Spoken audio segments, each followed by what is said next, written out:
Got it. All right, so I think that we've got the function enabled where microphones are automatically muted when people enter the room. But if you notice that your microphone isn't muted, please mute it so that we just don't have any background ambient noise as we go throughout this meeting. Hello and welcome. If you are looking for amphibian training with Wetlands Conservancy, you're in the right place. If you haven't already done so, please take a second to introduce yourself in the chat function and say really anything that you would like, but hopefully like where you're joining us from today and really anything that you're excited about regarding amphibians or wetlands. So I will introduce myself in full later, but I'm Shay. I'm the person you've been hearing from in your invitations and confirmation emails and stuff like that. And we are going to be together for the next hour and a half to talk about amphibian egg mass surveys, the guided ones that you can sign up to do with the Wetlands Conservancy, and then also a little bit at the end about the ones you can sign up to do with Metro. So hopefully we're able to keep it all within the hour and a half. Megan's going to chime in and let me know if we're going over time or if we're getting too off subject, which we are likely to do because this stuff is so exciting to talk about. But we just want to really encourage you to, throughout this next hour and a half that we have together, to jump into the chat whenever you want to, for whatever reason that might occur to you, whether it's a question about something that we're talking about, a story that you would like to share, about other experiences you've had in wetlands, or wearing waders, or just doing wildlife surveys, even if it's not amphibian wildlife surveys. All that stuff is really interesting, and one of the best things about being a part of this community is learning from each other and getting to like meet and hang out with each other. So please do that. This is what our agenda looks like for the next bit of time we're spending together. We're going to talk about who we are, who our partners are, what is a wetland, what is amphibian ecology like, why are amphibians important to us, why do we do amphibian surveys, and then what does the data collection protocol look like. There's a bunch of different organizations doing amphibian surveys in the area, and most of them are using the same protocol. But each one has their own idiosyncrasies, and so we'll tell you about ours. We'll talk about which specific species we survey, and then we'll go through a day in the life of a Wetland Conservancy amphibian survey. Then we'll talk about how to survey with Metro if you want to do that. And then we'll just open it up so that people can share their own experiences. We can do a roundup of all the questions that didn't get addressed throughout the training. And then we'll try and get you out of here by 11:30. So without further ado, we're the Wetlands Conservancy. So we are a nonprofit and a land trust that's been around since about 1981. So we're going on about 40 something years. And we are based in the Portland metro area, but we're a statewide organization.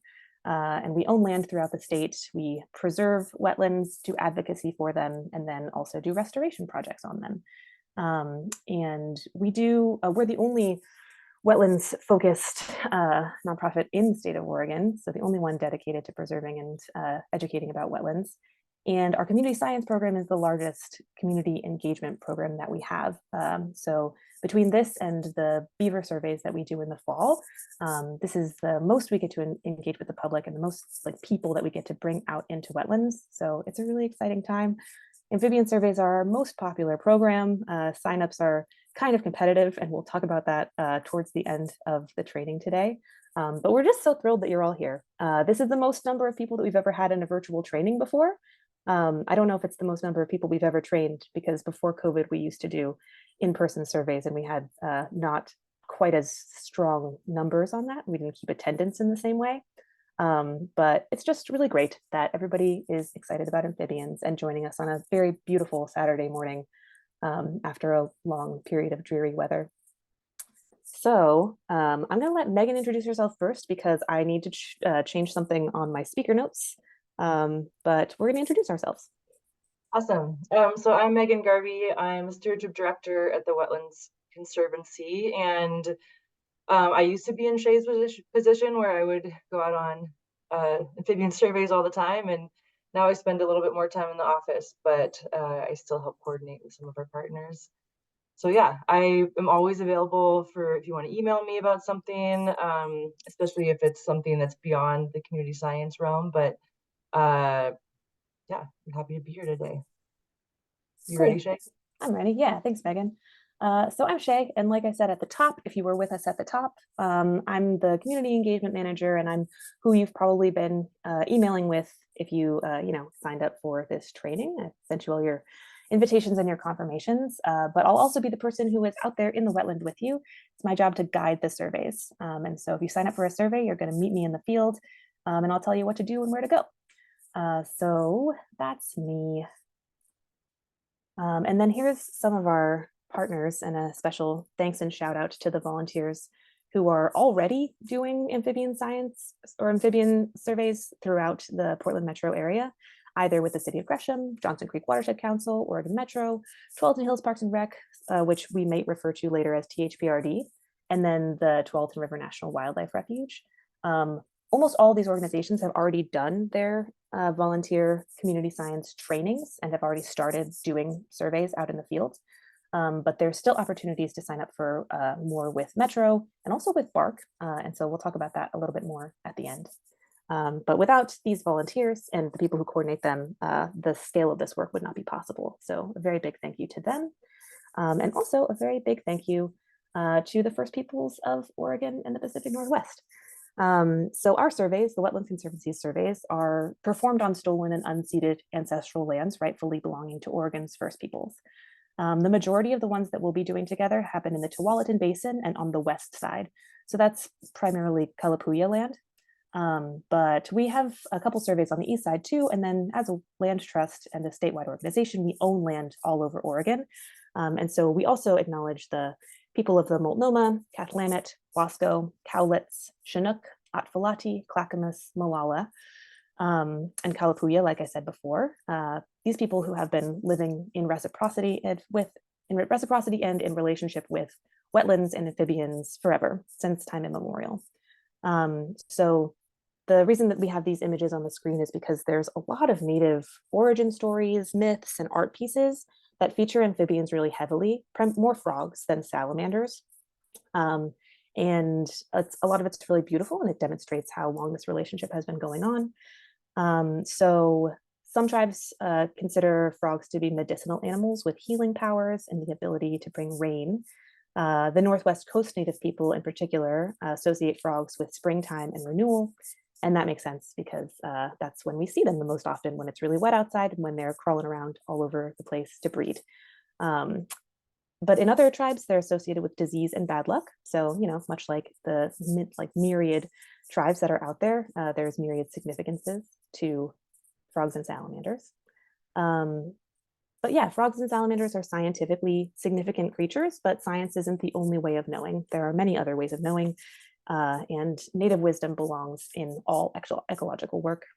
The Wetlands Conservancy is doing some work in pursuit of native partnership, and we recommend that everyone involved with environmental causes and social justice causes read widely on issues of native equity, native liberation, and invest in tribal economies, support native sovereignty, and support land back initiatives. The little asterisks to nativeland.ca at the bottom of this slide is a link to a map that shows the original people of all of land. It's an international project. And so if you got a chance to check out the PDF version of this presentation that went out this morning, you can click directly to those links, but also this presentation will be shared again in the follow-up email that goes out tomorrow. And so all the links that you see throughout this presentation will be available to you there. And speaking of links, here are just some upcoming Native events that are happening in the Portland metro area that it would be really cool to check out. It's a way to directly support Native causes right now and also have a lot of fun. These three on the list are all in the next 2 weeks, and 2 of them are Valentine's Day related because it's early February and that's how things go. But they should be a lot of fun to check out.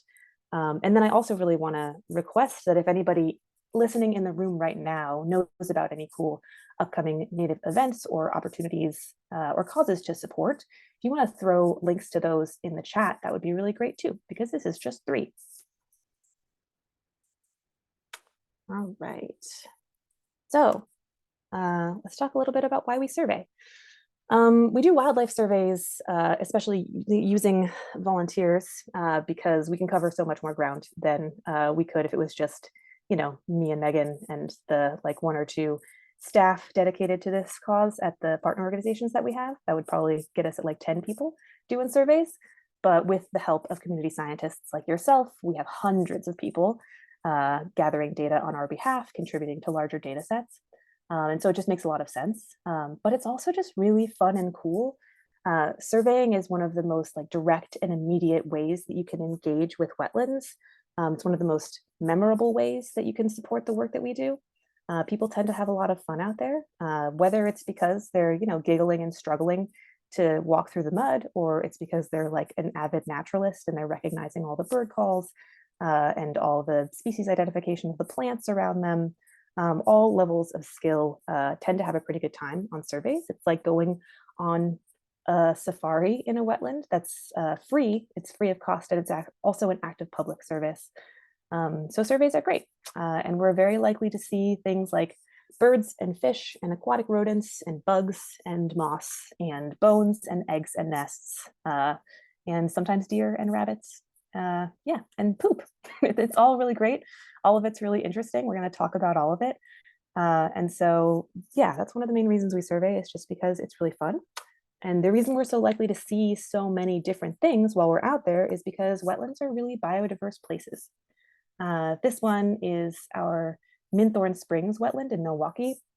We're not going to do an amphibian survey this year at Minthorn Springs because it's way too hard and it's way too deep and stinky and dangerous. We haven't found anything there yet, but it's really beautiful to look at from an aerial shot. And it just shows some of the complexity that you can see in a wetland, all the different colors and plant types. The thing that makes a wetland is the soil and the plants. So wetlands have these really fine particulate soils that get really super saturated with water.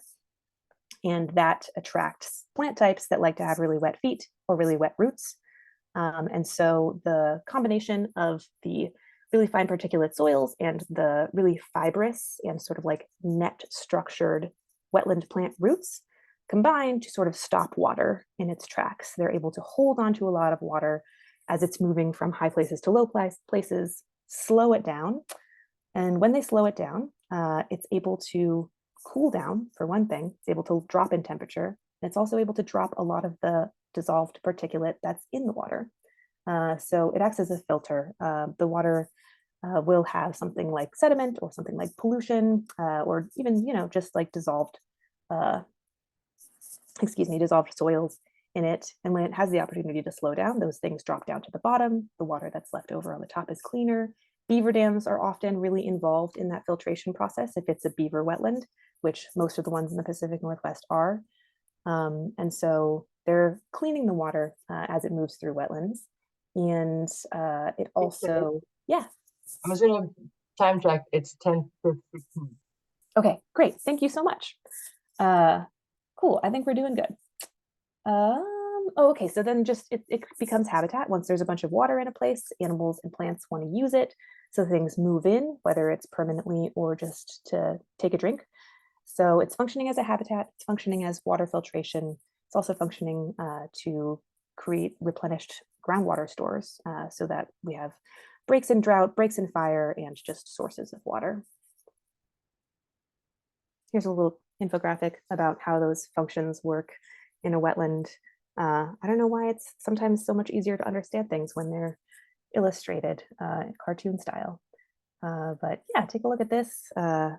The ecosystem services that wetlands provide may be on the order of about $69,000 per square kilometer per year. And so they're really, really functional in financial terms as well as ecosystem terms.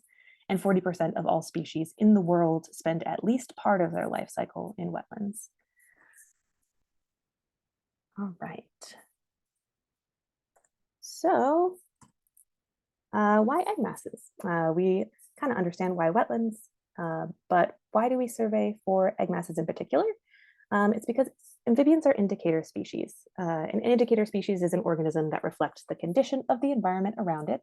They're often the first in their ecosystem to be affected by a particular environmental change, such as warming climate, pollution, human development, and other environmental degradation, but not just bad things. Like it could just be a change in temperature that's totally natural or a change in pH that's totally natural. But because amphibians have a respiratory system that involves their skin is doing direct gas exchange with the water and or the air around them, depending on what stage of their life cycle they're at. And so they're really sensitive to change, and they'll either show it in their body or they'll show it in their reproductive systems, which is often the first place that changes in an environment will show up is in an organism's reproductive system. And so we survey for the egg masses rather than the adults because it's a lot easier and it's a little bit more reliable too. The presence of an egg mass indicates the presence of two adult breeding, a male and a female of that species. But also an egg mass is going to stay in one place. And it's probably going to stay in one place for a number of weeks, depending on how long it needs to develop. And that can change based on things like pH and temperature and sun exposure. But we, as community scientists, are a lot more likely to find a stationary egg mass and to be able to identify how it's doing than we are to be able to catch a number of adult frogs and salamanders. And so, yeah, I think we wanted the egg masses to give us an idea of the breeding populations in our wetlands and the wetlands of our partners. Amphibians are often called the canaries in the coal mine of their environments because of how reactive they are. So, cool. What is this data used for? We use the data to measure our own success and to contribute to larger data sets. The wetlands that we own are sometimes undergoing restoration projects, and the wetlands that we're surveying in together this season are all urban wetlands. So they're all surrounded by development, housing, shopping centers, highways, stuff like that. And so there's a lot of things that are creating inputs in those wetlands, and we want to keep track of them. There are influences that are our own, such as restoration projects that we're doing. Maybe we've put a bridge into a wetland. Maybe we've done a massive planting in a wetland or just a really big trash cleanup.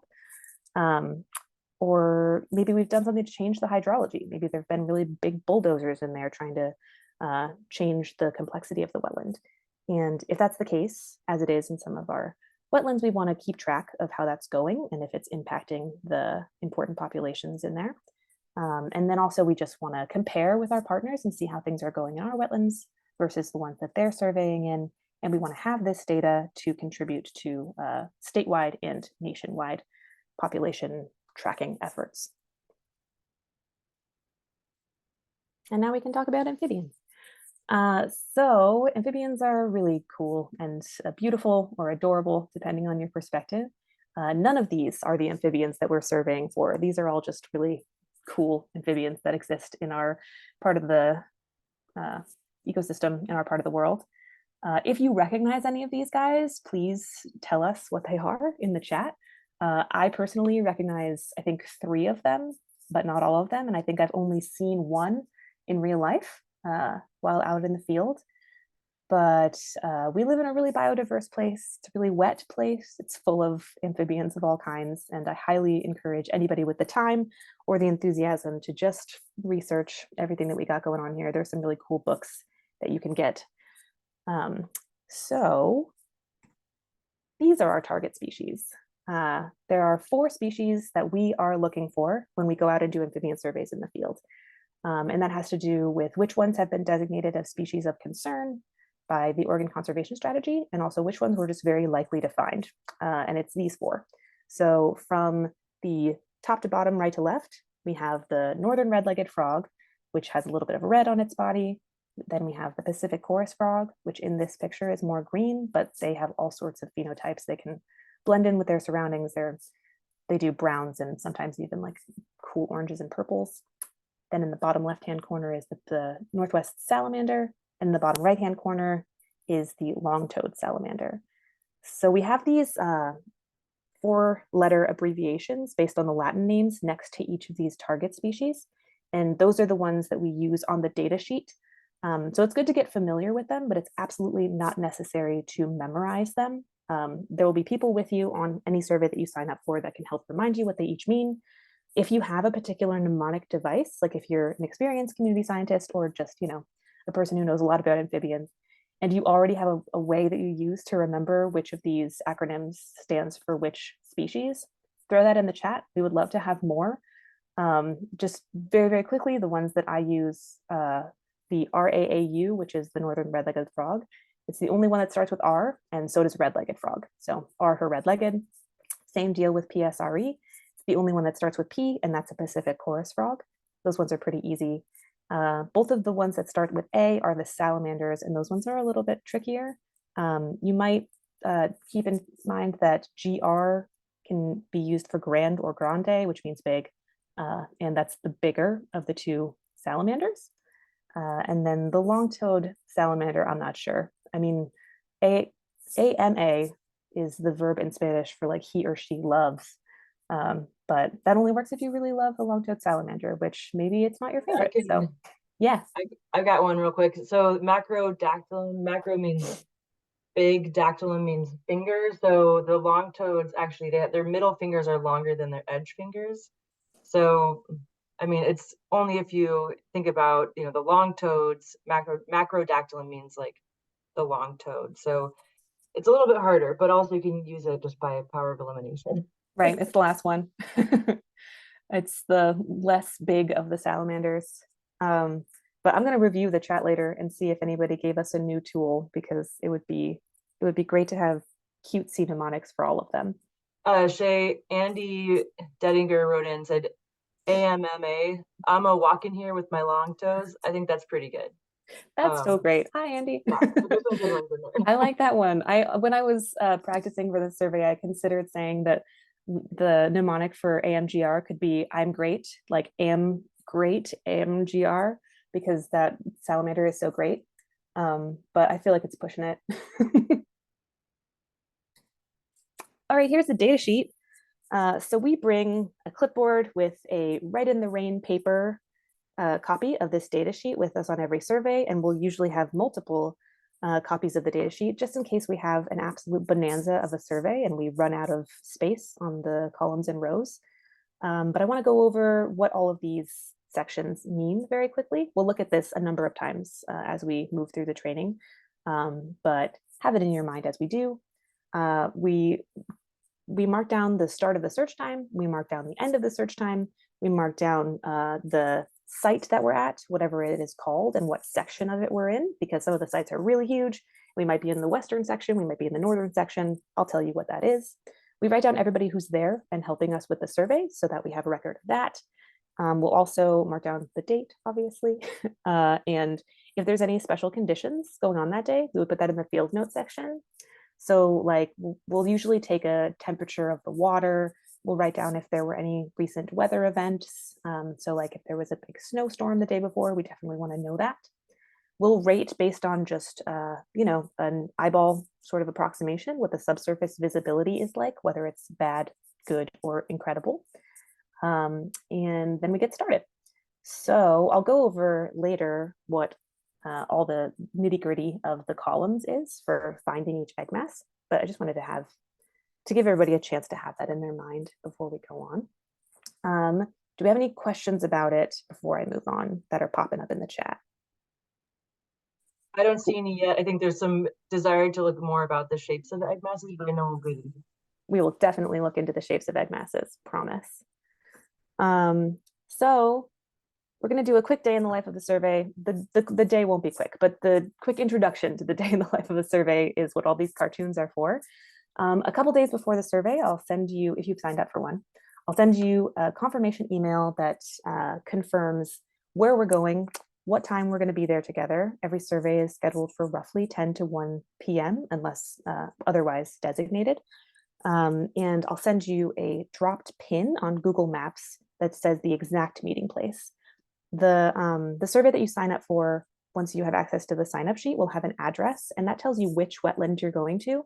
But the confirmation email has the exact location of like where to park your car, or if you're taking a bus, where exactly to walk to with your equipment. So check that out probably at least before the day of the survey, so you can make sure that you can get there. And I'm also going to share later a carpooling spreadsheet for anybody who is interested in sharing rides with each other. But the things you want to pack the day before are, first and foremost, warm clothing to go inside of your chest waders. We'll talk about what chest waders look like and how to wear them later. And those are all provided by the Wetlands Conservancy. You don't have to have those. If you want to buy them, great. The ones that fit you, that you bought for yourself, are going to work best, but it's not required. We can provide waders for anybody. So you want to wear warm clothes inside of those waders because they're not insulated. We have like 3 pairs of neoprene waders, which are really squeezy and kind of hard to move in. They're probably not going to be the ones that you get assigned. So you want to wear wool socks, like beefy, warm wool socks, thick ones if you have them. And I recommend sweatpants over like leggings because sweatpants have a little bit more insulation. And again, it's just made of PVC material. So you just have a thin layer between you and the water, and it's February, so it's going to be cold water. And then same deal, some sort of insulated, warm, long sleeved top to wear on top of you, probably a hat. But extras to bring could be insulated and waterproof gloves. I always bring a couple that I can lend out, but it's always best to have gloves that fit you, hence the phrase fits like a glove. So if you own any, or if you want to get any, gloves that are both waterproof and insulated, those would be great to bring. Also bring a raincoat, even if the forecast doesn't forecast rain, because it's always better to have one, and we never know what's going to happen.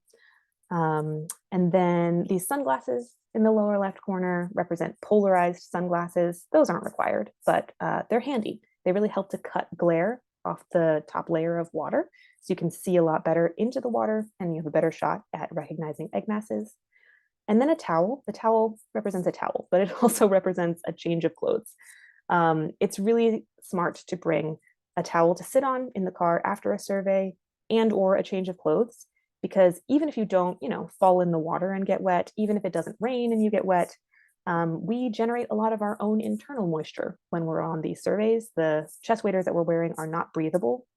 And so it can be really helpful to have a spare change of clothes, especially socks, to put on for the drive home, especially if you're riding public transit, because you can't climate control public transit. Cool. So the next phase of day in the life is arriving and meeting. You'll arrive at the meeting place that you saw that as a Google dropped pin in the confirmation email. And then we're just going to hang out for a bit. We're going to get fitted in the chest waders. If you haven't worn them before, we'll help you out. I'll probably have a couple of different options, especially if you wear a half boot size, so that we can make sure that it fits your torso and your foot. You'll get walking sticks, and we will talk about the plan for the day. We'll talk about the route that we're expecting to take, what we might run into. We've visited all of these survey spots before. So the only place we haven't been is Three Creeks in Clackamas. And so that one will be an unknown, and we'll talk about that if you sign up for that survey too. But yeah, we do a meet and greet. We talk about what to expect for the day, and we fill out the initial fields on the data sheet about, the date, the time, who's there, what the weather is like, stuff like that. And then I'm going to assign 3 very important volunteer roles. And I really want to stress that we need volunteers for these volunteer roles. So we need somebody who is going to write down data on the data sheet. And that requires having legible handwriting, not necessarily good handwriting, but legible handwriting, and a hand that will work in cold conditions. Some of us have hands that totally freeze up and won't hold a pencil, especially if you're standing outside for up to 3 hours. And so that's totally fine. Don't volunteer for that job if that's you.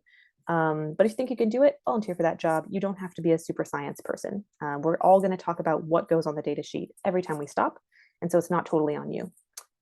We also need somebody to operate the stopwatch. This is a time-constrained survey, so we keep track of how long we spend searching with our eyes on the water versus how long we spend just moving around in the wetland. And we compare that to how many egg masses we find to get sort of a score for each wetland or each pond. So we need somebody who is going to have like a sort of presence of mind to be able to start and stop the stopwatch as needed as we go. Again, we all talk about that together. It's not totally on you, but that's one of the roles you can volunteer for. And the last role is carrying a clipboard with a map on it. Every time we find something, you put a dot on the map with a Sharpie to indicate where the egg masses that we're finding are. So having good spatial reasoning helps with that skill. But again, we don't need experts for any of this. We just need people who can confidently ask for help and express if they need it. And then we're also going to talk about what we're into.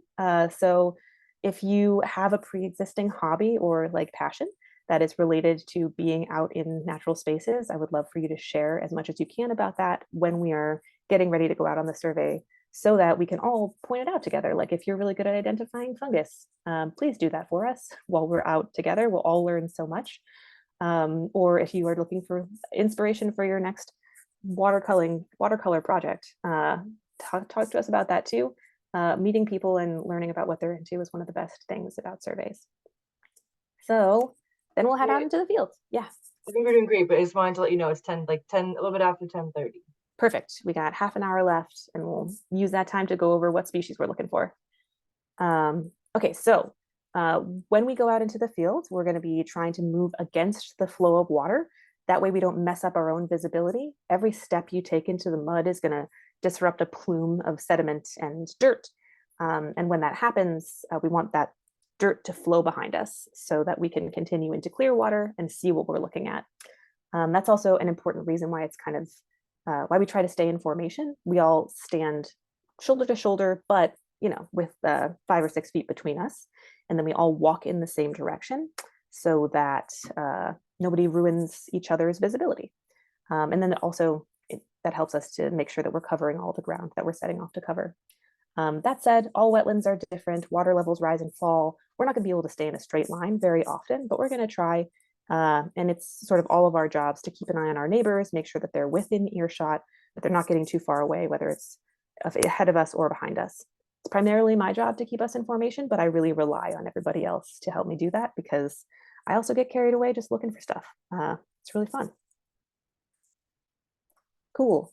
While we're out there looking, we're going to find so many things that aren't egg masses.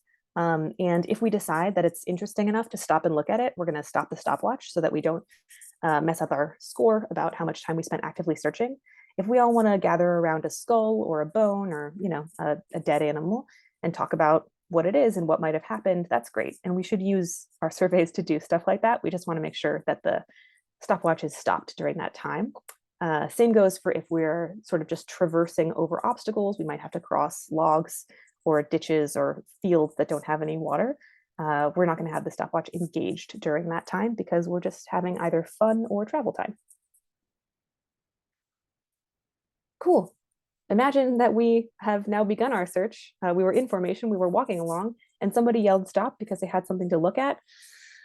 This is the first pretty egg massy thing that we've seen on this pretend survey, and I want anybody who feels able to take a guess at what that is to drop it in the chat if you think you recognize it. I wish Zoom would allow me to zoom in on the picture because it becomes clearer once you get closer. But definitely chime in the chat if you know what that is, or if you have a guess. You don't have to know. It's okay to be wrong. I would also say that a spoon is probably about 3 inches wide. Good point. Good point. Yeah. We bring these spoons with us on surveys so that we can tuck them underneath whatever it is we're looking at and sort of get an idea of what it looks like with a white background. It can really help with identification. Here is the same species, but if you look at it from different angles, these side-by-sides are demonstrating how helpful it can be to wear polarized lenses, because one side is totally glary and the other side is pretty clear.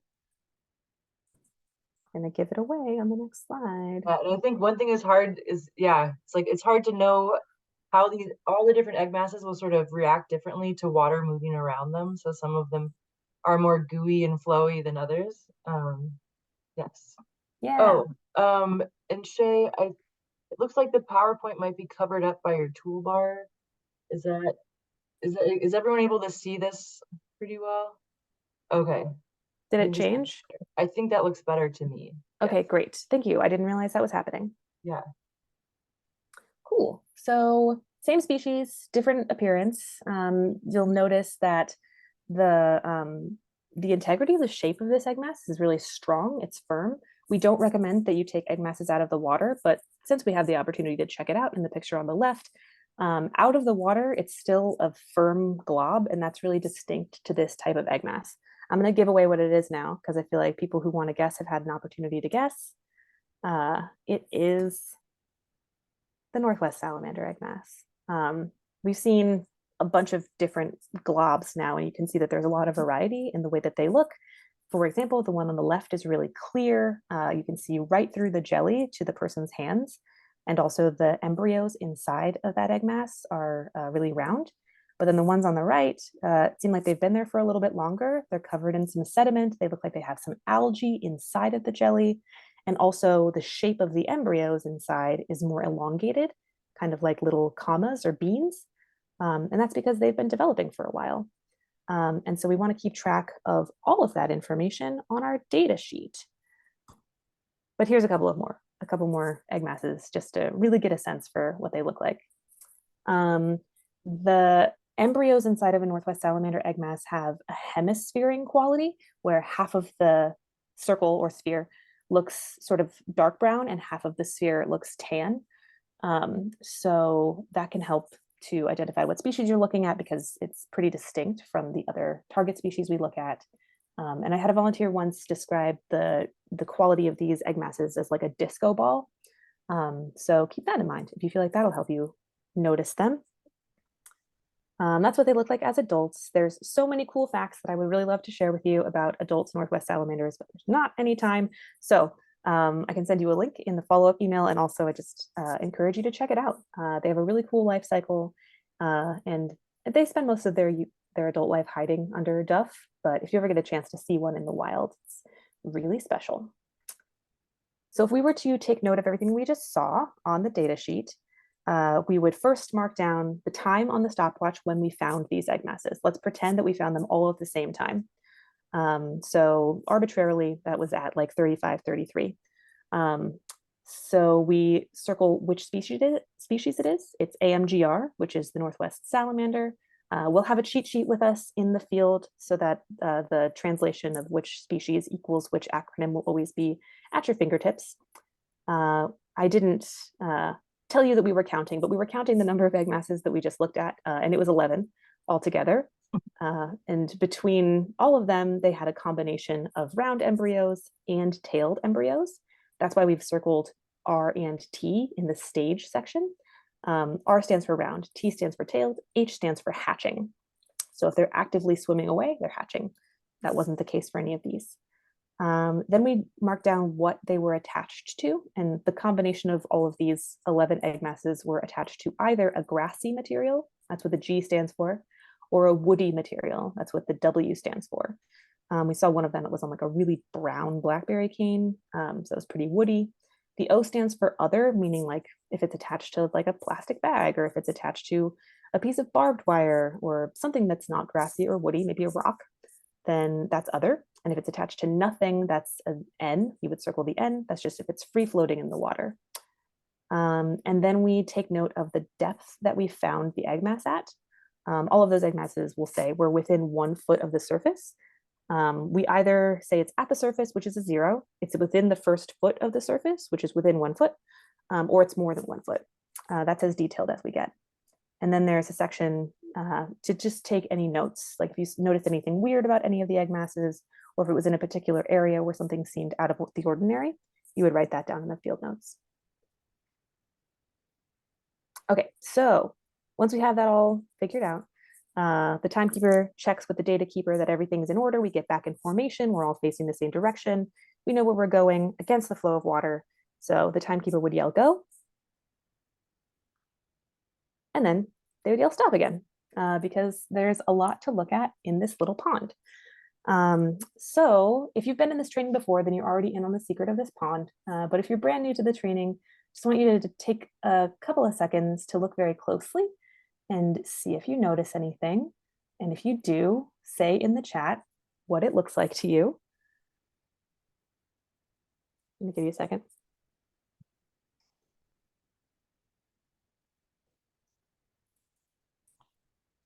Okay, look. There's a whole mess of egg masses in this pond. And I'd be really curious to know if anybody has theories as to why that is. Like, what is it about this pond that might be so attractive to whatever amphibian has decided to breed so heavily here? If you look really closely, again, I wish I could zoom in, but from this distance, these egg masses just kind of look like a disturbance on the surface of the water. It's just a little bit ripply. But if you look a little bit closer, they would look like that. Again, this is also at the surface of the water, but it's got really small black tiny round embryos, sort of a clear jelly. And if this was a video, you'd be able to see that the movement quality of this egg mass is very different than the last one that we saw. If you were to agitate the water at all, it would have sort of a dancey, flowy quality to it. The jelly on these egg masses is a lot looser. Oh, I gave it away. It's a, I didn't realize that was going to happen so soon. Sorry if you still wanted to guess, but this one is a red-legged frog egg mass. Let's look at a bunch more of them. So that's the same species, but it looks really different because it's older. It's been in the water for longer. You can kind of see more distinct capsules. The jelly has these sort of like little grapes, sort of like a bunch of grapes. Because they've been in the water longer, they've had a longer time to absorb water and differentiate from each other. It's also had more time for sediment to stick onto the outside of the jelly. It looks kind of furry. It's hard to even see through this sediment to get an idea of what stage of development they're at. But like right over here, can you see my cursor? Megan, can you see Yes. me? Okay, cool. Yeah, you can just barely see a couple of embryos and they look pretty round. So these egg masses range in size from like maybe like a baseball to like a dinner plate, depending on just, I mean, how many eggs the female laid, but also how long it's been in the water, absorbing water into the jelly. So they're usually the biggest egg masses that we find, the red-leggeds. Here's another look at This is something Katie's different. best photo. Uh-huh. This photo from Katie Weil. We use it every year. Yeah, because it's so I cool. love this photo. I Yeah, still love Katie, this photo. do you want to talk about it?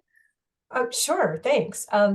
This is always the what do you really see in here? And it tells you so much about their ecology. And so I'm hoping that people are writing in the chat what they see. That sort of obvious, flickering thing in the middle, you're thinking, oh wow, egg mass. And a lot of those eggs are not necessarily viable at this time just because there could have been a freeze but what's really cool is if you follow that large blackberry cane down to the lower right-hand part, there you go, thank you. There's an egg mass there, but you're thinking, what is that weird lumpy looking thing? And it's a brand new red-legged frog egg mass because as Shay's been explaining, you can't get that big egg mass out of that small female necessarily. So she'll oviposit the eggs into the water, and then since they're hydrophilic, they expand with water over time. So they come out like this, fairly compact, and keep filling with water until they come to the egg masses you know and love and mark. But what's also cool about this is that there's also something else in the photo that I'm just wondering if anybody else sees it. There definitely are some folks that have put it in the chat. Yes. What Yes, I see it yeah. now. Yes. Yes, as a matter of fact, there is, and if you can move your cursor over to where the two little eyes on there you go, there is a frog very intently watching what's going on here. Yeah. So we have this picture. This picture is amazing. So like Katie mentioned, the color that we see in the most immediate egg mass, the most immediately obvious egg mass right here in the center, it's like the shape is right, the size is right, but the color is wrong. And that's probably because these egg masses are not going to make it. There's something went wrong with this particular jelly glob. And it could have been like a lack of fertilization. It could have been that there was something in the water at that time that wasn't safe for the egg mass. Or it could have been, like Katie mentioned, a freeze. It's pretty close to the surface. So if this entire egg mass froze for the right amount of time, then those egg masses would, or those embryos inside wouldn't have made it. But they have another shot at life right here. I like to imagine that this red-legged frog right here, this adult, laid both of these and is now just hanging out and waiting to see what'll happen. But who knows? It could also just be another individual who is just scoping out the scene to see where they might want to lay their egg mass.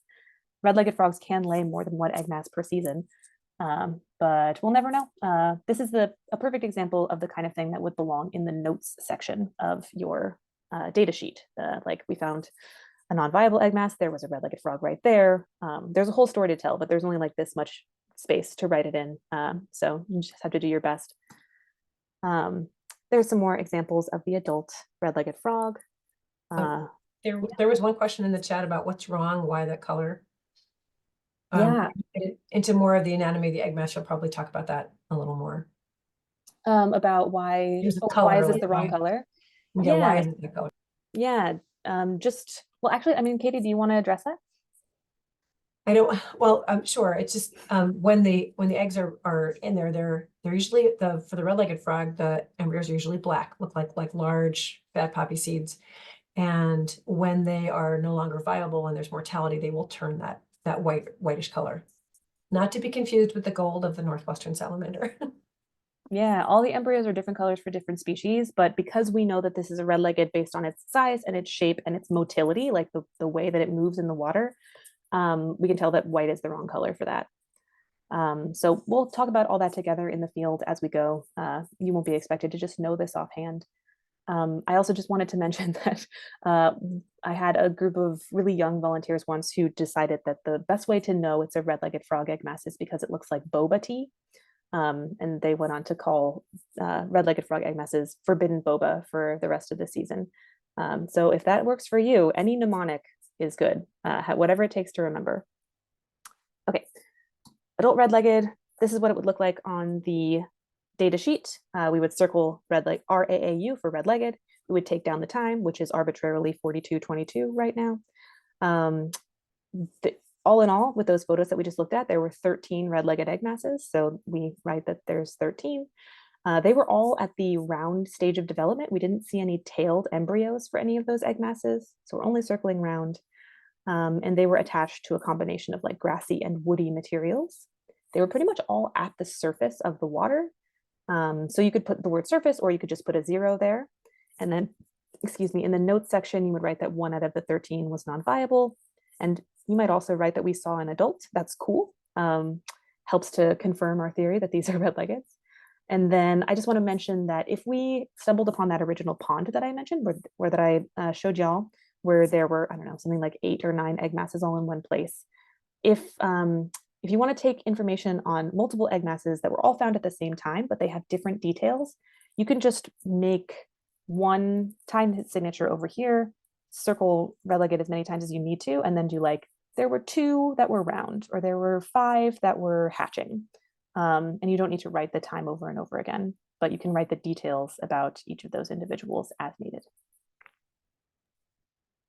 Thanks, Katie. I'm just gonna do another time check. It's 10:50. All right, we got 10 minutes Yeah. and we've got 2 species and sign up left to talk about. So let's see how well we can do with that. We're back in formation. We're all standing side to side, facing the same direction. Timekeeper yells go. And then somebody finds something else. Just want to see if anybody knows what this is. It is, a hint is that it's much smaller than anything that we're looking for in terms of our target species, but it's still something we might find. And I And feel like these are things that people find when you are not finding egg masses and everyone's looking so hard. yeah, This is when this kind of thing pops up. yeah, if you recognize it, if you've seen this before, throw it in the chat. It's just an individual embryo in an individual little capsule. Ooh, that wasn't supposed to happen twice. There's 2 really good guesses, and one is rough-skin newt and one is snail egg. And Ooh, do you want to talk about the difference between those 2? I do, yeah. So the person who guessed rough-skin newt is correct. It's a rough-skin newt egg. They lay individual eggs, not egg masses. And we're only likely to find them if we're having a really rough survey and starting to look really hard for anything that could possibly be an egg mass. We're more likely to see the adults because they're also, newts are salamanders. They're also breeding right now in a lot of the same places that we have designated for surveys, and we'll be lucky if we see them. I'm actually going to show a snail egg in a couple of seconds, and so the person who guessed snail will see what that one looks like, but it's a really good guess because they are similar. Wanted to quickly check if anybody recognizes this guy. We might also see some of this out on surveys, particularly if we were on the later ones, like the ones at the end of March, beginning of April. You want to take a guess, throw it in the chat. It's a tadpole, but it's not one of our target species. It's way too big.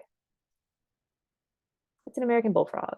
American bullfrogs are occupying a lot of the same wetlands that the target species we're looking for are. They're not native to this area, and they can become a problem depending on other environmental factors.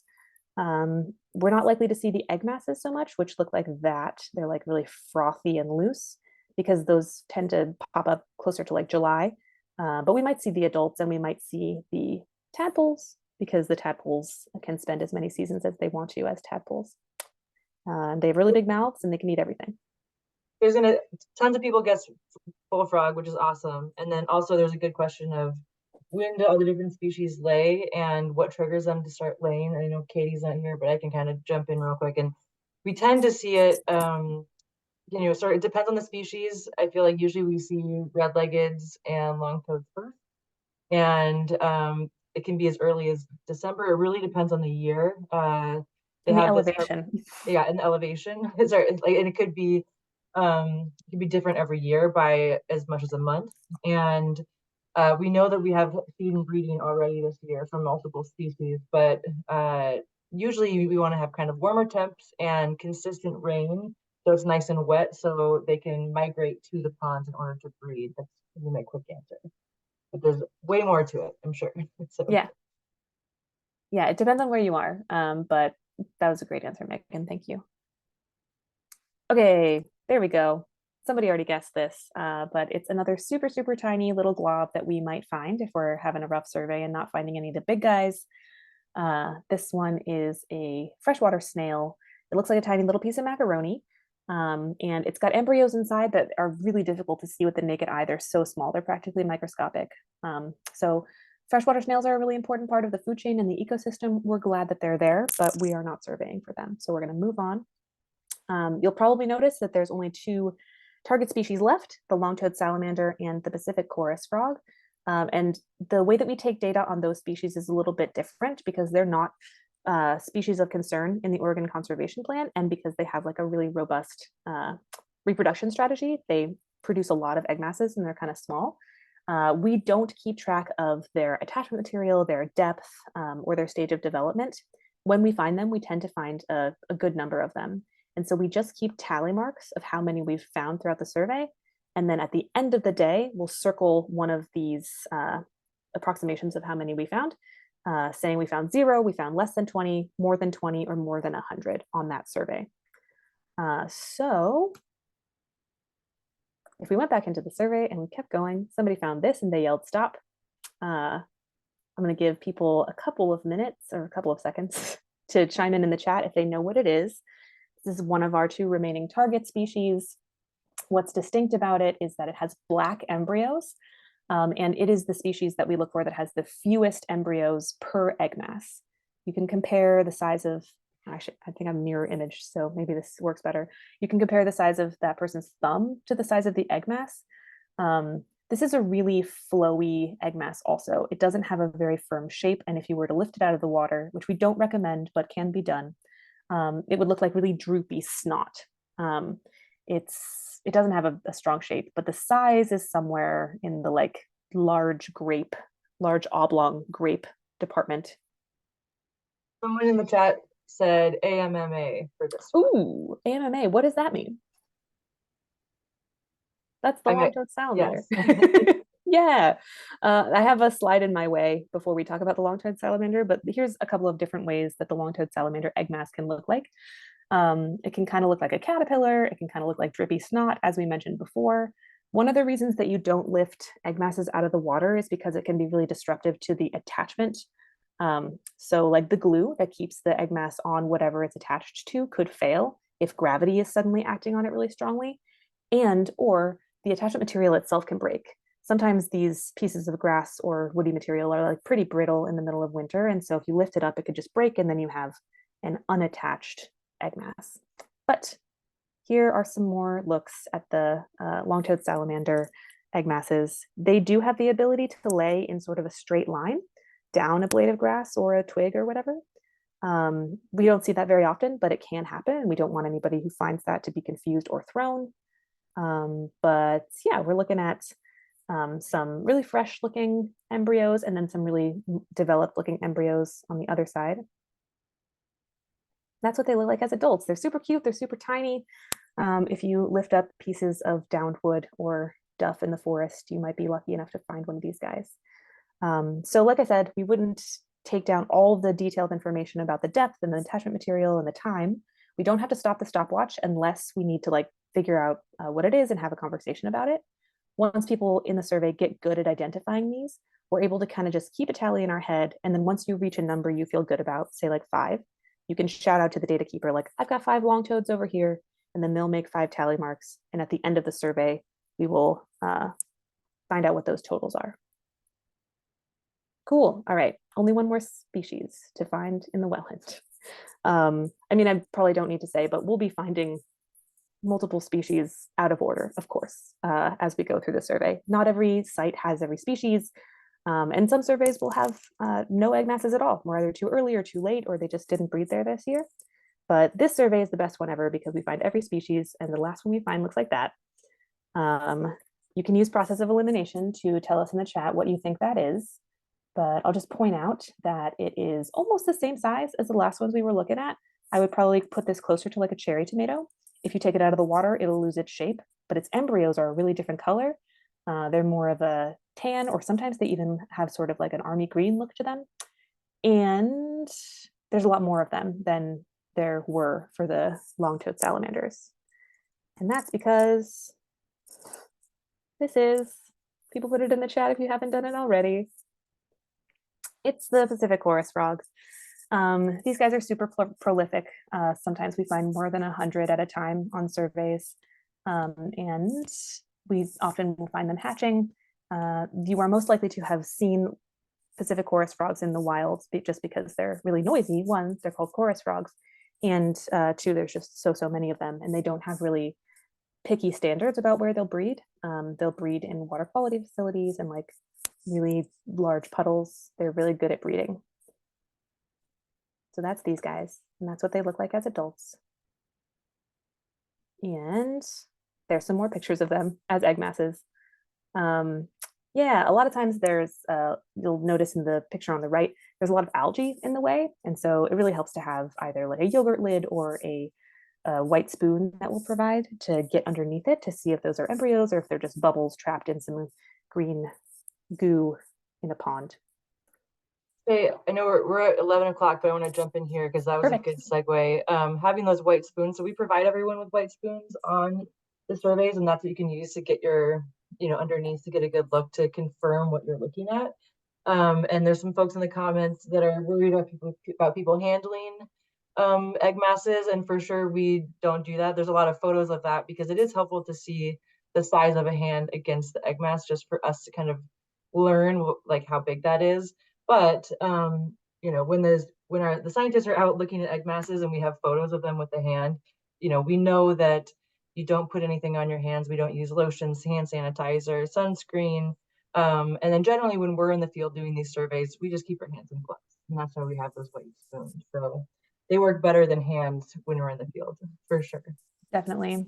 And that goes for handling adult amphibians too. Like we mentioned at the top of the training, they're really, their skin is part of their respiratory system and it's really permeable. And so anything that's on your hand is going to get right into their like bloodstream. So it's really important. Even just sweat. Yeah. Even just sweat. Yeah. Got salty sweat. Plus, for the most part, it's like a really terrifying experience to be abducted by a giant. And so a lot of times they'll pee on you because they're trying to get you to leave them alone. So even if you don't have anything toxic on your hands, it can be a really scary thing. I can confirm that all the pictures in this training where there's a hand in the photo is at least 6 years old. At least that's as new as they could possibly be. One more reason not to handle amphibians is that some of them have the ability to excrete toxins, especially rough-skinned newts, but also the Northwest salamander. And so for the most part, it's like a very mild skin irritant to humans, if anything, but everybody has different levels of irritation for different levels of exposure. And also if it were to get on like a mucous membrane or like in a wound, it could be a problem. Here's an overview of all the different egg masses. Again, they're being handled, but not recently. And we'll have a laminated version of this cheat sheet with us in the field every time we do a survey. So we'll be able to look at pictures and compare them against what we're looking at in the field. And Jay, I can't remember if I said it, I probably did, but it's a little bit after 11. Yes, yeah, we're 2 minutes over, and we've just got to talk about gear safety and about how to sign up. And I think I can do that in 5 minutes. So gear safety, we will just reiterate over and over again in the field in person. This isn't stuff that you have to memorize by heart, but a couple of tips and tricks are to just really be careful about where you're stepping. We provide everybody with walking sticks so that they can prod the ground before they take a step into it. Helps to identify if there's an area of really, really loose sediment that might try and take your boot into it, or if there's a hole. There are, wetlands are hydrologically very complex. And so holes are very normal. And also a lot of these wetlands have beavers in them. And so they're digging holes and channels on purpose all the time. And a lot of times those are new since the last time we visited. So always poke before you step with your walking stick. If you are in close proximity to something like blackberries or barbed wire fencing, we want to try and avoid that with our waders because thorns and barbs can poke holes in our waders. Once they have a hole in them, we can repair it, but it pretty much ruins the survey because your wader will be taking on water and then one leg will get really heavy and cold. We'll probably have to bail. We always want to have our quick release buckles on the outside of all of our clothing. Unfortunately, that usually means on the outside of our raincoats. It's a bummer because then rain gets into your waders, but it's better than being trapped in your waders if anything were to go wrong. We very rarely, I think now it's going on 7 years of experience with this, we've only had to have somebody crawl out of their waders and release their quick release buckles 2 times. Neither of those times were life-threatening, but it's just protocol. You got to have those guys on the outside so that if you need to do an emergency exit from your waders, you aren't trapped by various items of clothing. And then if you use your own waders, which you are very welcome to do, if you either have them already or if you want to buy them, just so that you can be sure that your waders will always fit and be comfortable and safe for you, please only bring firm bottom boot waders on surveys with us. The felt bottom ones are more likely to take on and transmit pathogens. They're harder to sanitize between wetland systems. And so if you have firm bottom boots, excellent. If you don't, that's fine. We can lend you some. Or if you want to buy waders for yourself in anticipation of these surveys, please do the kind that have firm bottom boots. We already mentioned that having polarized sunglasses is really helpful on surveys. The image on the left has polarized lenses. The image on the right doesn't. It's just easier to see things. More wader safety. Never wait alone. If you sign up for surveys with us, you will not be alone. But if you decide that you're really, really into this and you want to independently survey for egg masses just in the wetlands and ponds near your house, get a buddy to do that with you. And also don't trespass. If you can confirm that you know where you're going and you have permission to be there before you do it, great. Yeah, take it easy, go slowly, don't panic, know your limits, take breaks, stay close to your buddy, and definitely use a walking stick. Even more tips and tricks. I promise that in the field, we'll go over all this over and over again. And there's like a little maneuver that I can demonstrate to try and get you unstuck if you get stuck in the mud. But in general, try and angle your feet outward from one another so that your center of gravity, well, not your center of gravity, you can bend your knees to lower your center of gravity, but so that if your foot does descend into the mud, it's just a little bit easier to release it if you've got sort of a ballerina foot stance. Know where you're stepping, and then if you do get stuck, just focus on one foot at a time. Okay, so signing up for surveys is going to be the next step of this. I'm going to talk a little bit about how Sign Up Genius works, and then I'm going to hand it over to Katie from Metro, who will talk about how to sign up with them and where they're going to be surveying this season. If you're surveying with the Wetlands Conservancy, you're going to get an email tomorrow morning at 10 a.m. with a rundown of how to do that. It'll have the password for how to get into Sign Up Genius. You'll put that into this field right here, push submit, and then it'll bring you to this page. This page goes on forever and ever.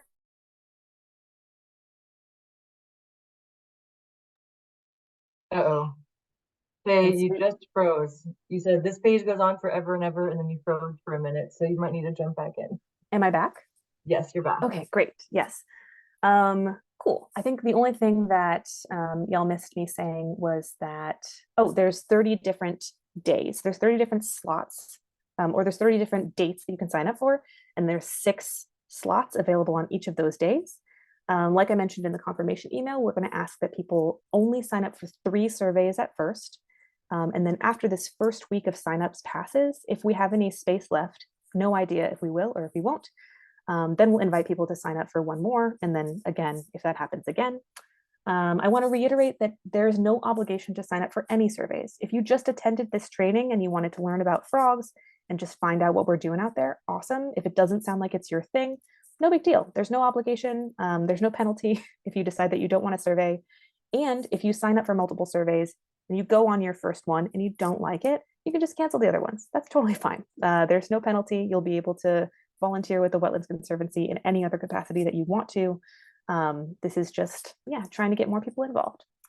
So one more weird thing about Sign Up Genius is once you press sign up, it's going to make you scroll to the bottom of the page and press save and continue. That threw me the first time that I tried to do it. I don't know why Sign Up Genius works that way, but that's how it works. You'll press sign up for this day, go to the bottom of the page, save and continue. It'll bring you to a new page where you put in your first and last name, your phone number, your email address, and your gendered boot size. It's the most important thing. Got to know what size waders to bring you. Hey, quick question. Yeah. Is there a map to show where the areas are? So there's a map to show where the areas are that is in the shared Google Drive that you'll get in follow-up email tomorrow. And also each date has this little, what is this called? Dropped pin? I don't know, this icon right here. It's a link, and if you click on it, it opens up exactly where that wetland is with an address on a map. So you don't have to memorize where all these sites are. You can just compare them to where you're comfortable going. Okay, I think I'm ready to hand it over to Katie for now to talk about how to get involved with Metro and where Metro will be surveying this year. Thank you, Shay. Can everybody hear me okay? I'm gonna stop sharing my screen so that you can share yours. Oh, okay. Yes, and we can hear you. Thanks. All right, great. Let me just, I can't share the screen while your other participant is sharing, so I'll wait. So I think you need to stop. You stop sharing yours, Shay. I can start sharing. I'm trying. Or Okay, no worries. Hi, everybody. Well, I changed it. Metro, you should be, or Metro, Katie, you should Sorry. do it Let now. me go. There we go. Thank you. Oh, Okay. I found it. The geniusness of Zoom. There we go. How are we doing? Can you all see me? Yes. I can see you. Yeah. Hi, everybody. I'm Katie Weil. I'm a scientist with Oregon Metro Parks and Nature, and I've been fortunate to work with these two for quite a few years now, and it's been great to work with regional partners. It's also nice to know that we have fabulous habitat in this region in these 3 counties around Portland. And so what Metro does, and a lot of people are already familiar with this, so bear with me. We have a program where we have been purchasing natural areas with voter-approved bond measures and protecting lands, going ahead and restoring and maintaining them, and many of them are wetlands. And why we do this is just as Shay said at the beginning, is because we want to measure success of those restoration programs. We're also really interested in wetland inundation and floodplain storage because of climate change. So a lot of this year, what we're doing is measuring where the wetland areas are and doing a combination of spot checking to see if these sites are still supporting amphibian breeding, and also some new sites. And so these are just a couple photos. The photo you'll see on the left is a site out near the Clackamas River. And we have 2 new properties adjacent to this where we're going to be doing a compare and contrast survey. At the bottom of the slide just shows the different types of monitoring that we do. And so if people are interested in anything other than amphibians, we can talk. So then next. This is just a very interesting looking map of the region. And most people look at this and say, what am I looking at? So right in the middle is Portland. These red flags are where the Metro sites are. We have 16 this year that we're going to be doing a combination of spot checking and time constrained surveys. So anything from as far west as the Forest Grove and Cornelius area, as south as Wilsonville, north towards Scappoose, and as far east as the Gresham, Clackamas, Oregon City area. So I thought I'd let everybody take a look at that. And I can get back to stop sharing, so you can just, how about that? There, it'll take a minute. And, oh no. We can still see you. Are you okay? I still see you and hear you. It said Zoom quit unexpectedly. Oh, not for us. I was like, okay, my time's up. I think we're good. I think we're good. Right. Yeah. Anyway, thank you all for observing that. So I love the idea that we can partner with Wetlands Conservancy volunteers and have you all come out with me. People would be coming out with me for different surveys. Some people who have been doing this for a while, we may go out in the field and you may say, hey, I'd love to come back to this site. I can finish up 2 more surveys. And I would say, great, go for it. Give you waders and supplies, and we go forth. So there's a lot of flexibility for that this year. I've already started doing some surveys. We've seen 2 sites where we have red-legged frog confirmed breeding, hearing lots of chorus frogs. And so I'll be starting in earnest next week. And so Shay will share with everyone how to be in touch with me. And somebody just asked a question about, do I survey in Forest Grove? And yes, we have 2 sites in particular that I'm looking at in Forest Grove this year. And one is closer to Gaston, the Chehalem Ridge Nature Park, which is a new nature park, but a long time restoration project. And so there you go. Want to make sure there's time for questions for Shay and for Megan. Thank you all. Thanks, Yeah, Katie. thanks, Katie. One quick question. Oh, you go ahead, Shay. No, it's Sorry. okay. I'm ready for the question. Okay, one of the quick questions, since we're already on Katie, is how do people participate in Metro surveys, and can you participate after just doing this training?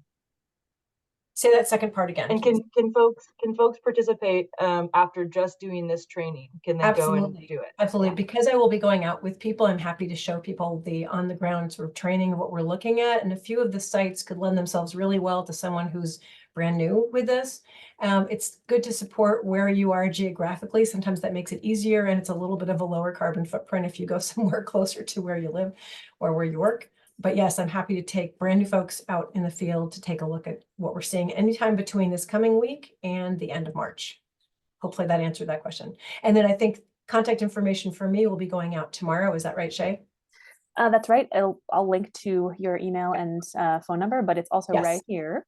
So Katie Weil is with Metro. There are a bunch of different people that you can contact here. Most of the other programs who are accepting volunteers this year are already at max capacity.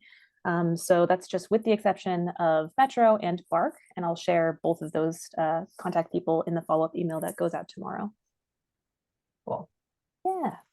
And then that reminded me of something that I want to cover really quickly from, well, I can't change slides again, but that's okay. You'll notice if you go into Sign Up Genius to sign up with surveys for us, that each site, in addition to having an address and like a link that you can click to that opens up where it is on a map, it also has a rating for its difficulty. And it goes between easy, moderate, difficult, and very difficult. There's only one site that's marked as very difficult. But I just want to mention that that's just our best guess. Wetlands change every day and every year with weather and with all kinds of different factors. And so I've gone out to sites that I've been to a million times. I marked it as difficult and we got there. It was incredibly easy. And so it's our best estimation for what we expect to find. But everything always changes once you get out into the field.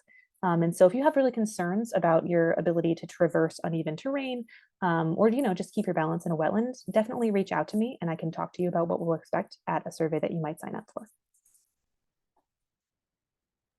Shay, that was a great thing, and someone did ask in the chat, kind of like, how do we know what difficulty is? I think you could just describe, if something's going to be the most difficult, what can you expect? Yeah, I'll do the easiest and then the most difficult. Yeah. The easiest site, in my opinion, that we survey is Cedar Mill. And that really just entails walking down one very steep slope that has really like a soggy bottom to it. And then once you've faced that challenge, that there's nothing else. It's just like a really shallow ponds and like a couple of logs that you'll have to walk over. But it's really rewarding, and that's like the least obstacles and really deep mud that we encounter in a wetland.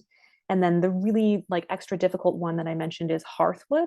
We're surveying there for the first time in a number of years, and this is not a super muddy site, so you're not likely to be fighting a lot of mud, but it's incredible amounts of bushwhacking. It's a really, really dense understory there, and the ponds are just underneath a bunch of plant material, a bunch of tree material. And so it involves a lot of climbing through really dense branches, climbing under really dense branches, just a lot of bushwhacking. And we'll bring pruners into the field with us, but I want people to be prepared for how challenging that can be. Other ones, you might encounter really deep mud and end up getting stuck and having to fight your way out, which is totally normal. It happens to everyone. But I just want people to be prepared for that likelihood. So yeah. I want to clarify that this is now just questions time. And so like any question that anybody might have, or anything that they want to share, really, if you haven't already shared it in the chat, go ahead and do it. I have another question that was in the chat, and that's about age limits. Oh yeah. To talk about age limits, and then maybe on top of that, just like how waders fit bodies differently, and how how terrible the waiter market is. Yeah, would love to talk about that. We don't have a strict age limit on who can participate in surveys. We do have a requirement that if a minor is going to come with us, then they have to have an adult with them. So anybody under the age of 18 has to have somebody who is an adult with them who knows them. And then in terms of fitting people with waiters, I think there would be not an age limit, but a size limit on the lower end of things because of the amount of waiters that we have. We have 2 pairs of children's waiters, but they're both children's size 8. And so they still fit an adult sized 8-foot. And then we have 1 pair of children's size, or of size 4 waiters, I should say. They're not children's size, but they're size 4. That's as small as we go. And so it's hard for us to outfit really small bodies. It's also kind of hard for us to ensure the safety of really small bodies, since this can be challenging, mud sucking work. And so I think the youngest person we've had on a survey who was able to like fit into the equipment, no problem, and also like have enough independence and safety on their own was about 14. So I would say like roughly around 14 with an adult who signs up with them. But that's not a hard and fast rule. And if you want to email me about it, we can talk about it. Actually, there are also some other opportunities for folks who are younger, that maybe want to get out into a wetland but not do a full survey. So we do have volunteer opportunities on our website you can check out as well, I would say. Yeah, plantings and trash cleanups and invasive species removal and sometimes just tours are all really family-friendly events, and they're free and they don't require any special equipment. So those are good options too. And then on the note of waiter sizing, there's a really important disclaimer that we need to make just about how the brands that we're able to afford to buy for our community science program, which are sort of the lower end brands, so stuff like Frog Togs and Dark Lightning, those ones do not come with adequate plus sized sizing. So the problem that we find ourselves with a lot is that if we have women in particular with really small feet, but then larger top bodies, they can fit into the boot, but they can't fit into the torso. And so the sort of calculation that they're asked to make is you can either have like a way too big boot and then fit comfortably into your waders, or you can have like a really, really tight squeezing fitting torso on your waders, or a comfortable boot. And so that really sucks. I wish that wasn't the case. We're already in conversation with a number of wader makers, trying to ask them to make more inclusive sizing. But if you are a person who has like a really big body on top and not a really big foot, or just like really thick thighs, if you're worried for any reason about getting into waders, reach out to me and we'll see what we can do. We can set up a time for you to try on a couple pairs of waders, not in front of everybody, or we can just bring you a number of options on the day of. Just depends on your level of comfortability. But yeah, I just want to address that the waders are all designed with like pretty much just men's bodies in mind. And even that, it's not enough of a range of men's bodies. So there's a lot of limitations there, and that both, it's important because of people's comfortability, but also because of safety. So if you think that might be you, reach out. And I would add to that, Shay, folks have really large calves. I've had a few men's bodies that had their calves were so big they could not get the boot that high enough to actually wear the waders. So it can be hard, but I'm guessing you probably everyone who's here has their own idea of what may or may not work. But yeah, just get in touch with Shay if you have any questions. And then another question that came up, which I think is a nice question, is that how having an egg mass means that there's a breeding male and female. Oh, it's like, Katie, do you want to answer this one for the group? That's funny. I was just writing something in the chat. Yeah. Sure, happy to.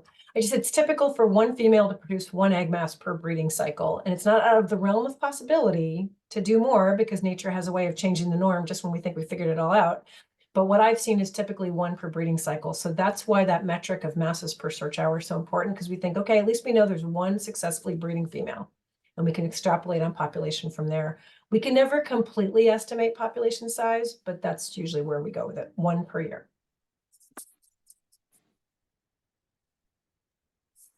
I think we look like we're pretty well, like I don't see any questions that we haven't answered yet, but I might have missed something. So if anyone has other questions, please put them in the chat. Or I don't know if people can unmute or not. We are not, virtual pros here. So I think they can. I think that they were automatically muted when they came in, but I think they have freedom to unmute if they decide to.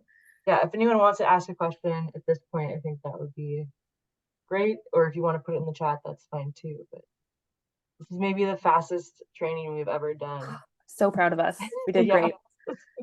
Oh, I will here's- mention, oh, yeah. Okay, hold that thought, Shay. But one more question is, do different species prefer different attachment materials? And Katie, do you want to? Yeah. Sure, if I can. It's interesting when you look at the northwestern salamander egg mass and you see how substantially hefty it is. It's interesting that they must choose really sturdy attachment material. It's also really interesting for them. They are always, seems to me, evenly oviposited around that material equally. So it sort of bifurcates right through the middle, and it's almost always they want a heavier material. So spirea works really well for them. Also blackberry canes, something really substantial. For red-legged frogs and chorus frogs and long toads as well, they can use something that's a little more flimsy. It's really interesting to me to see what their long-term success is based on what they choose for attachment. Something that is dipping in the water, and then all of a sudden, you have some water receding, and now you have a desiccated egg mass. So they will use reed canary grass, which many of us know is invasive, but they will use it up to a point, and then when it starts to fill in, like it always does, they can't use it anymore. So grasses, sedges, rushes for red-legged frogs for sure. Definitely something a little more substantial for northwestern salamanders. They'll use willow branches, that kind of thing. Hopefully that helped answer the question. That's great. Yeah, I think there was oh, go ahead, Shay. You go. I have two small anecdotes on that note. Just that there's a site that we visit every year where there's a submerged old farm fence that's made of wood and barbed wire, and it's always covered in northwest salamander egg masses. They love how sturdy it is. And then also, oh, I'm gonna forget the second one. That's okay. We can move on to the next question. Yeah, well, and I was gonna add earlier, someone had asked about like what happened, like why are they attached, and like why do they do that? And I think from my understanding, one of the big reasons is like you'll see a lot of our sites, it's a creek that runs through that has a bunch of beaver dams or sort of like ponded areas, but it's still part of a flowing water system. So if the egg masses are untouched, they would just float downstream, they can get lost, maybe eventually end up in the ocean, who knows? So they wanted to have an attachment material to sort of keep their egg masses safe and where they want them to be. So they have a nice rearing habitat once the tadpoles come out, and they're going to be in a good spot. Yeah, and sometimes they also want to be within a certain distance from the surface of the water so that they can get like the right temperature and sunlight penetration. Right. And if they just laid into open water, then a lot of times those egg masses would end up on the bottom of the creek or pond, whatever the case may be, in the dark and the cold. And I remembered the anecdote that I wanted to share, which was about attachment material at Hedges Creek. One of the restoration, or sort of the ongoing restoration that we've done at that site, Hedges Creek is the Wetlands Conservancy's founding wetland. And it had a lot of reed canary grass in it. And the amphibians were using that reed canary grass as attachment material. And we saw the success of removing the reed canary grass correlated with less success in amphibian breeding, because before other native materials and native species had an opportunity to move in and grow, there wasn't as much attachment material available for amphibians. And so like a step in the right direction, getting rid of the reed canary grass meant sort of a couple of hard years for the amphibians breeding out there. But now we're seeing those populations rebound as new species move in. Awesome. So one quick question about bark and their surveys. Trey, do you know where they're going to be? Like generally what region? I missed one important word in the beginning of that question. For bark, the bark survey. Bark. Oh, yeah. They do their community science on Mount Hood. And so their breeding season starts later than ours because they're at a higher elevation. And the training that they're going to be doing, I think, is in person. And it's, I believe, the 21st of February. It's on our community calendar if anybody is interested in attending that and doing much more remote, much less urban amphibian surveys on Mount Hood. Awesome. And then another really good question. What are the major predators of egg masses? And I mean, yeah, we could probably, I think between Katie and you and I, we could probably talk about this a lot, but Shay, do you want to start? Or? I just want to say leeches. There's not a lot of things that really want to eat the jelly of egg masses, or that really have the right mouth parts to consume the jelly. It's not super nutritionally dense, but the embryos are. And leeches have the ability to drill their way right through the jelly and eat those embryos. And I've seen egg masses in uh, scat or poop of herons when you're out in the field. And I know Shay and I talked about this once, and I think there's some speculation that there was an egg eaten, sorry, a frog, or a salamander would be eaten by a heron, and then, they're digesting that frog, the egg mass kind of comes out, because we've oftentimes seen egg masses that don't actually have any viable eggs in there in the poop. Katie, do you want to expand upon that at all? Yeah, sure. I mean, we can also see some non-native fish like carp will prey upon egg masses. Ducks will as well. Herons for sure. And also northwestern salamanders will prey upon red-legged frog egg masses. So there's some irony there. And also some frogs, especially in the East Coast, will feed on salamander egg masses. So, circle of life there. Do you know if that's as adults or as tadpoles or both? So the salamanders in their neotenic stage. So when they're in the larval stage in the water, they will do that. Yeah. Wow, I didn't know that. Good question. Yeah. Also, thank you for pronouncing neotenic out loud, because I remember trying to do that during this training last year and not saying it right. Well, and you got a lot of choices with these pronunciations, and somebody just decided to make it up, right? Yeah, yeah. All right, one more question that's related to this is about bullfrogs eating egg masses. And yeah, I feel like bullfrogs will kind of eat anything they can put in their mouth, from my understanding. So yes, I would say they can eat egg masses. They also will eat the adult and tadpole every phase. So yes, they love it. And it's, we talk a lot about bullfrogs, and a lot of times we get a question when we're in person of, do we do anything to get rid of bullfrogs on our properties? And the short answer is no, we don't. And we also see a lot of very large bullfrog populations in some of our wetlands, where we also have pretty good native amphibian populations as well. And it's also just incredibly hard to get rid of egg masses. And I feel like Katie's going to say an anecdote about that. Well, I don't want to take up too much time. Real quick, we found in a lot of our sites, because the native amphibians need to have enough standing water to go through metamorphosis, and for frogs, it's usually the latter part of June. But bullfrogs normally breed in the summertime. So those intermittent seasonal ponds are really good for the native amphibians, and the perennial ponds that host the bullfrogs, not as much. For sure. Yeah, there's some ponds that are kind of bullfrog proof, or they can be bullfrog proof. Shay, did you have anything to add for? The only thing that I've ever been a part of where we tried to remove bullfrogs from our land was just trying to catch them. One time we just did an event where we were like, let's see if we can catch some bullfrogs, and we could not. So we need to work on our skills there and possibly try going out in the nighttime, because I've heard that that's an easier time to catch them. But even if that's the case, that's more about having fun than about successfully doing a removal project. If we, as a group of volunteers, were able to remove some, it would probably be like 15. And that might not make a real dent. Yeah, and I think it's sort of like the nutria problem that we have, is we can try to remove them, but I mean, one female can produce thousands of tadpoles. So, we can maybe remove them for a while, but they're going to come back. And same with nutria. We've tried to remove them from different sites, but they will come back from other places. So unless we focus on the entire United States, it's going to be pretty tough because they will come back. Yeah.